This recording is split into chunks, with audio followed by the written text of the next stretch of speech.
peran orang tua dalam pendidikan anak sangatlah penting.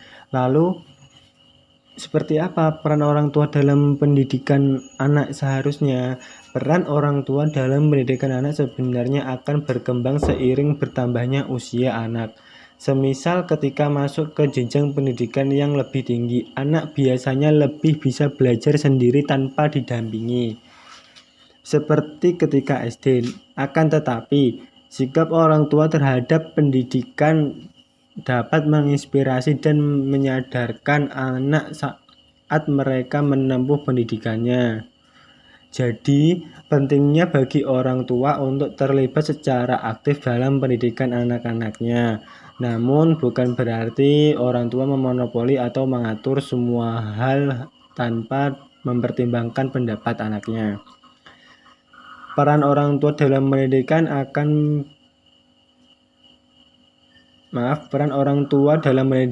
anak maksudnya adalah bagaimana seorang orang tua itu mendukung dan memastikan anaknya untuk selalu menerima dan menjalani pendidikan yang berkualitas.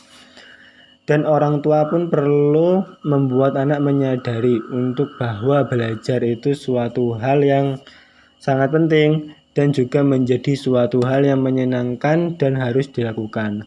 Apalagi di usia persekolahan, anak lebih bergantung kepada orang tua, sehingga kita akan mendengarkan dan menerima arahan orang tua dalam suatu hal apapun yang kita atau ia lakukan. Maka orang tua perlu mengarahkan anaknya kepada suatu hal yang positif atau suatu hal yang baik, termasuk menanamkan pentingnya menempuh pendidikan setingginya. Lalu apa saja hal yang bisa dilakukan orang tua dalam mendukung pendidikan anak? Kita lanjut saja ke 3 hal yang harus diperhatikan orang tua dalam pendidikan anak. Yang pertama dan sampai ketiga akan dijelaskan oleh rekan saya.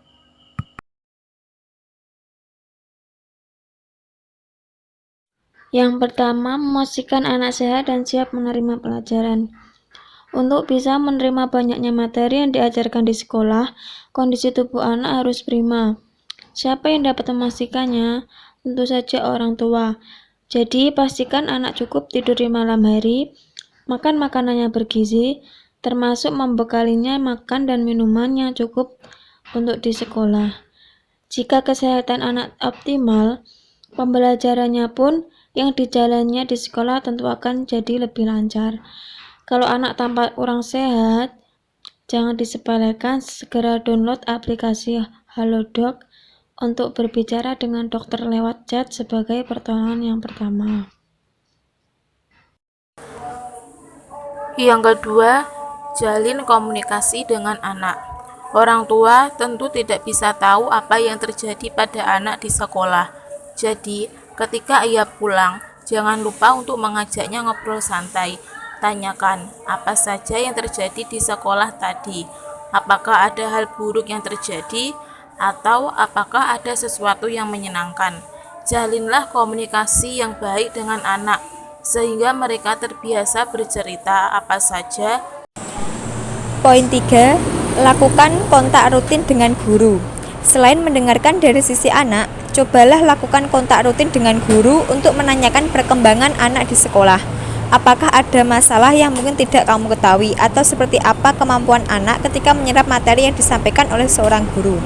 Dan jika orang tua menjalin komunikasi yang baik dengan guru, hal ini juga bermanfaat dalam mencari tahu perubahan atau jadwal acara yang ada di sekolahan.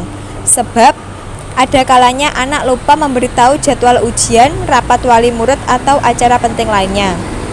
Itulah beberapa hal yang bisa dilakukan oleh orang tua dalam mendukung pendidikan anak di sekolah. Yang terpenting adalah jangan terlalu mengintimidasi anak soal prestasi akademiknya, sebab setiap anak punya minat dan bakat yang berbeda. Temukanlah minat dan bakat anak, bukan memaksakan keinginan orang tua pada anak.